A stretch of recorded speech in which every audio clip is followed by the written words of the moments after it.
Ukraine के राष्ट्रपति Zelensky ने बयान दिया है कि वो रूस से सभी राजनयिक रिश्ते तोड़ने पर विचार कर रहे हैं, यानी यूक्रेन भी रूस के आगे झुकने को तैयार नहीं है। ऐसे में हालात अब खतरनाक मोड़ ले रहे हैं, जिसको यूक्रेन से रिपोर्टिंग कर रही आज तक की टीम महसूस कर रही है। हमारी टीम डोनेत्स्क में यूक्रेन बॉर्डर पर पहुंच चुकी है। आज तक संवाददाता गौरव सावंत ने रूस यूक्रेन बॉर्डर से एक सुपर एक्सक्लूसिव रिपोर्ट खास तौर पर आपके लिए भेजी।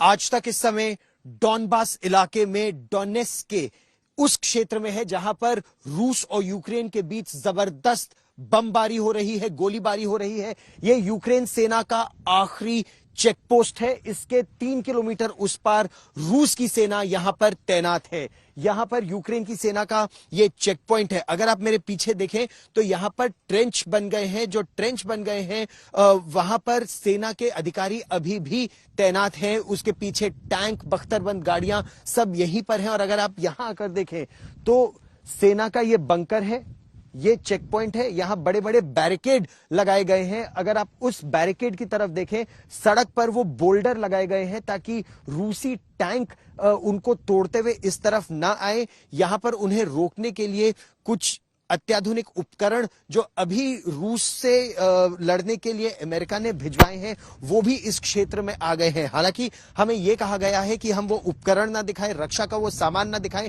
लेकिन ये वो डोनबास का इलाका है, डोनेत्स्क का इलाका है जहां पर हर एक इंच के लिए लड़ाई हो रही है। ये वो इलाका है जो 30% अभी रूस के पास है, 70% यूक्रेन के पास है। लेकिन चाहे वो लुहांस्क हो या डोनेत्स्क हो, जिसको एक इंडिपेंडेंट रिपब्लिक रूस ने करार दिया है, वो इस पूरे क्षेत्र को अपने कब्जे में करने की कोशिश में है। और इसीलिए सेना को अब यहां इस पूरे इलाके में तैनात कर दिया गया है। चाहे टैंक हो, बख्तरबंद गाड़ियां हो, तोपें हो, यहां पर लगा दी गई हैं। पहली बात। दूसरी बात, ये यूक्रेन का इंडस्ट्रियल बेल्ट है। यहां पर जबरदस्त कोयले का खनन होता है, यहां पर स्टील की बड़ी बड़ी फैक्ट्रियां हैं और उसी के कंट्रोल के लिए एक तरह से यह सारी लड़ाई है।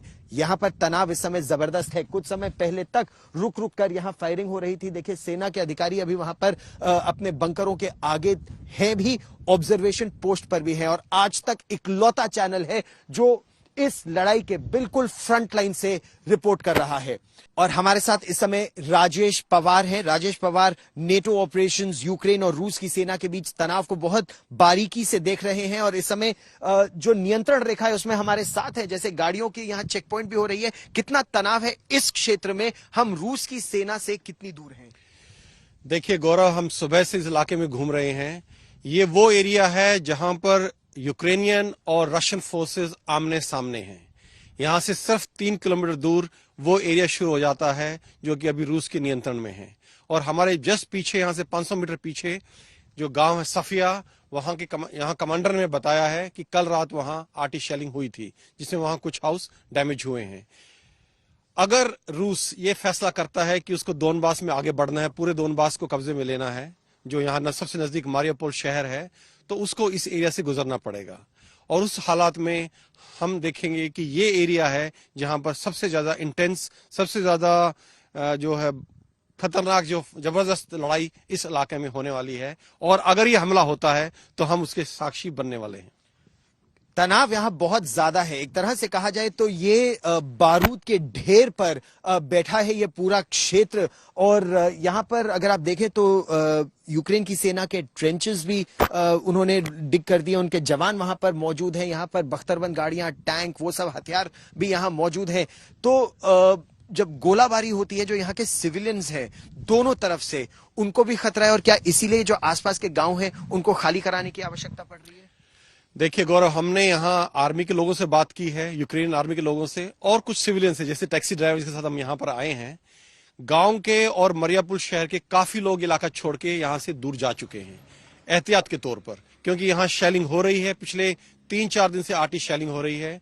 और जो ये प्लेटून कमांडर ने हमें यहाँ बताया है कि इस एरिया में वो उम्मीद करते हैं कि अगर कोई हमला होता है तो ये वो एरिया है जहाँ सबसे पहले बमबारी शुरू होगी।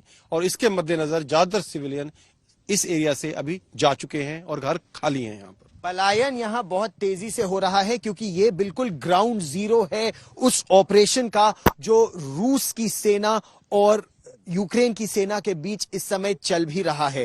कैमरामैन पवन कुमार के साथ गौरव सावंत, पूर्वी यूक्रेन आज तक। আজ তাক বাংলা, জানুন সব খবর সবার আগে। সাবস্ক্রাইব করুন আজ তাক বাংলা, বেল আইকন প্রেস করতে ভুলবেন না।